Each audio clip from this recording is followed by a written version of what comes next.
सुमन एक विधवा थी जो अपनी बेटी मीना के साथ नगर खजूरा गांव में रहती थी।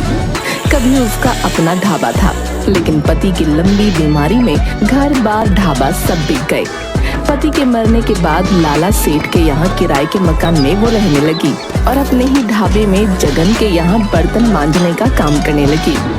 देखो सुमन भाभी, मुझे रोज रोज पैसों के लिए बोलना अच्छा नहीं लगता। 4 महीने हो गए तुमने किराया नहीं दिया। अगर 3 दिन में किराया नहीं मिला तो तुम दोनों माँ बेटी को घर से निकाल के ताला लगा दूंगा, बता रहा हूँ। ऐसा मत करना लाला भैया, हम माँ बेटी कहाँ जाएंगे? तुम तो जानते हो जगन को, वो 5 महीने से पैसा नहीं दे रहा है। कहता है कि ढाबे में घाटा चल रहा है, जबकि ढाबे में ग्राहक भरे रहते हैं। मुझे तुम्हारे ढाबे और उसके मालिक जगन से कुछ लेना देना नहीं है। मुझे तो मेरे मकान के किराए से मतलब है, बस। लाला सेठ के जाने के बाद माँ, अब क्या होगा? हम लोग कहाँ रहेंगे? सब ठीक हो जाएगा बिटिया, भगवान कुछ न कुछ जरूर सोचे होंगे हम लोगों के लिए। ठीक है बेटी, मैं जाती हूँ ढाबे पर, नहीं तो जगन चिल्लाएगा मुझ पर। सुमन जैसे ही घर से निकली उसे बिलुआ मिल गया।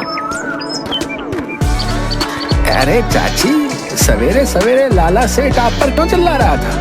अरे 4 महीने से मकान का किराया नहीं दिए हैं, इसलिए बोला है कि अगर 3 दिन में पैसा नहीं मिला तो वो मकान में ताला लगा देगा। तो पैसे क्यों नहीं दे देती? कहाँ से दूं पैसा? 5 महीने से जगन ने पैसा नहीं दिया है। घर का खर्च तो जैसे तैसे चल रहा है। 10,000 रुपए कर्ज हो गए हैं, पता नहीं कैसे चुकाएंगे। अगर आप कहो तो मैं आपकी मदद कर सकता हूँ। अरे इस समय मुझे पैसों की सख्त जरूरत है, कहीं से मुझे पैसे दिला दो तो बहुत मेहरबानी होगी। ठीक है, मैं होशियार सिंह से बात कर शाम को पैसे दिलवा दूंगा। सुमन वहाँ से ढाबे पर पहुँचती है।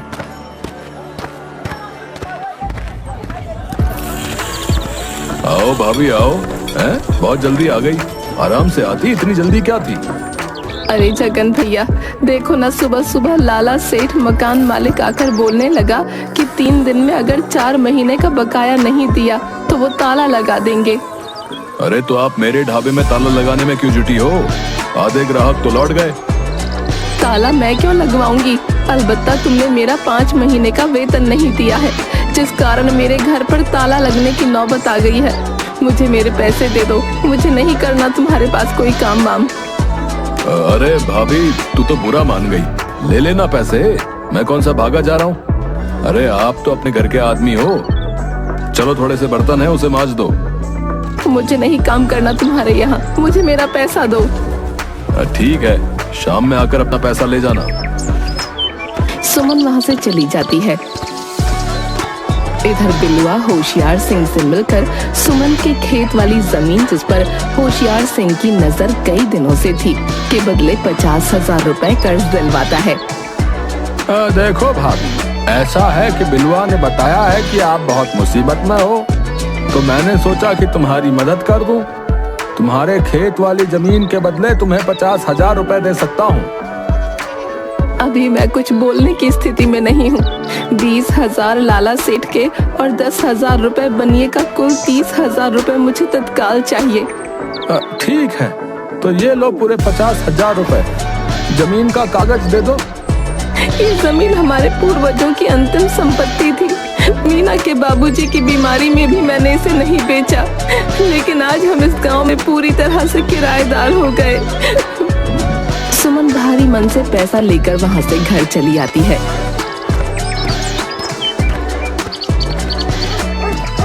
ये लो लाला सेठ, अपना किराए का पैसा, 4 महीने का बकाया और 2 महीने का एडवांस, कुल 30,000 रुपए। इसकी क्या जरूरत थी? मैंने तो ऐसे ही कहा था कि ताला लगा दूंगा। वैसी बात नहीं है लाला, मुझे खुद खराब लगता था।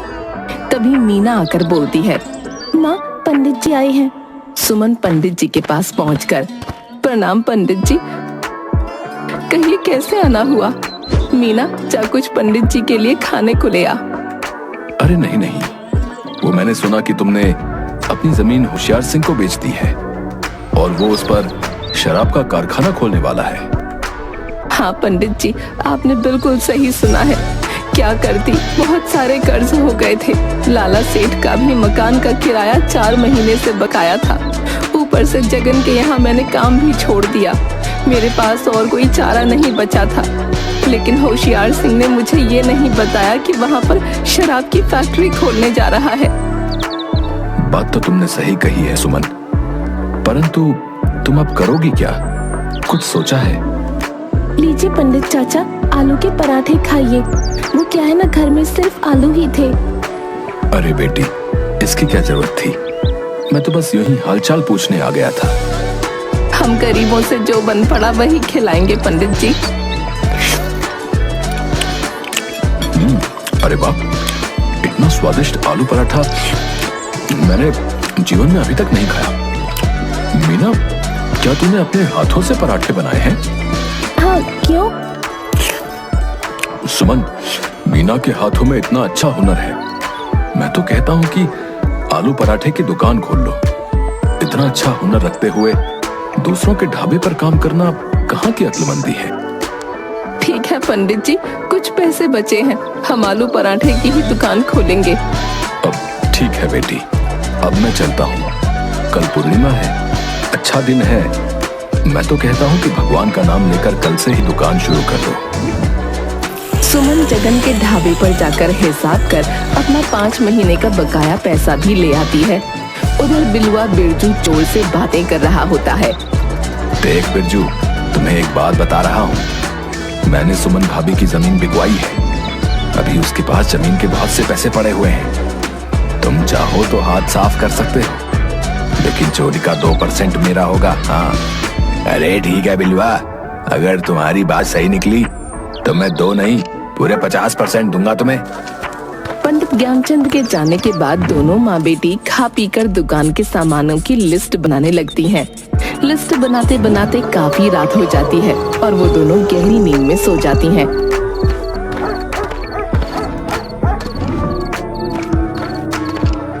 रात में बिरजू सुमन के घर में चोरी कर सारा सामान ले जाता है।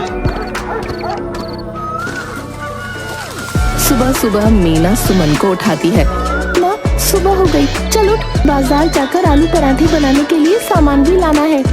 ठीक है बेटा, ठीक है, चाय पीकर चलते हैं बाजार। तू अंदर से झोला ले आ।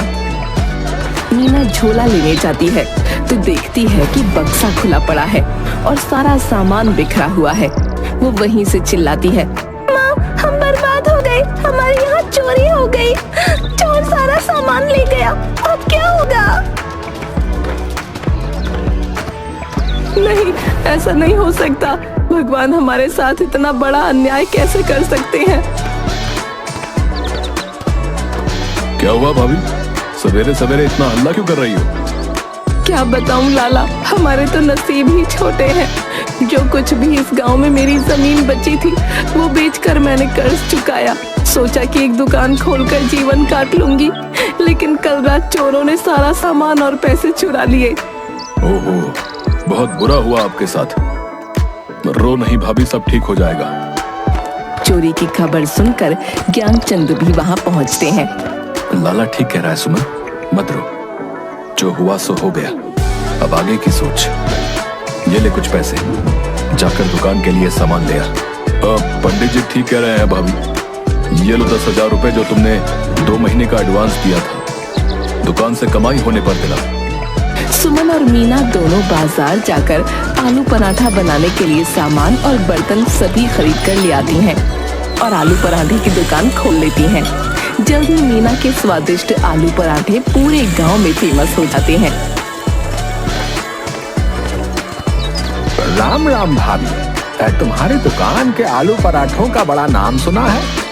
आज मेरी बीवी मायके गई हुई है तो सोचा कि ना भाभी के हाथों का पराठा खाया जाए। आइए आइए सरपंच जी, ये छोटी सी दुकान खोली हूँ। पराठा मैं नहीं, आपकी बेटी मीना बनाती है। मीना बेटी, सरपंच जी को आलू पराठा लाकर दो। प्रणाम सरपंच चाचा, ये लो आपके पराठे। तो वाह, सचमुच बेजोड़ है। जैसा सुना था उससे कहीं बेहतर पराठा है। कहाँ छुपा कर रखा था इस हुनर को अभी तक? बेटा, अगले रविवार को मंत्री जी आ रहे हैं। वो खाने पीने के बहुत शौकीन हैं। मैं उन्हें ये पराठा खिलाऊंगा।